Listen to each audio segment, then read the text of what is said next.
বন্ধু মনে রাখো ভাইয়া, একটা কথা শক্ত কই, রাগ হইও না প্রিয় ছেলে বাপ। এই কপাল পৃথিবীতে উপার্জনের দুনিয়াবি কোনো কাজে লাগে না। এই হাত পাও এগুলা মানুষের অঙ্গ প্রত্যঙ্গ কাজে লাগে বিভিন্ন উপার্জনের কামে। এই কপাল এটা দুনিয়াবি কোনো কামে লাগে না। দেখ কোনো কাজের জন্য ওটা দিয়ে কোনো উপার্জনের কোনো কামে, দুনিয়ার কামাইয়ের কোনো কাজে এই কপালের এটুকু জায়গা ব্যবহার হয় না, এটা লাগে না আর কি। তাই এটা আল্লাহ তাআলা কেন বানাইছেন? খোদার কসম রব্বুল আলামিন এই কপাল শুধুই সেজদার জন্য বানাইছেন,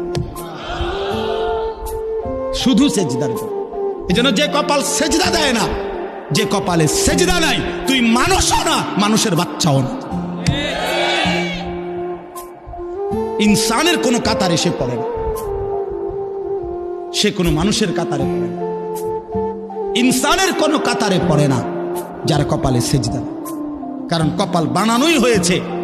সেজদা কাকে বলে? ওয়াদউল জাবহাতে আলাল আরদ, জমিনের মধ্যে কি রাখা, এই তো কপাল রাখাটারই কি কয়। তার মানে সেজদা কপাল, কপাল বানানোই হয়েছে কিসের জন্য?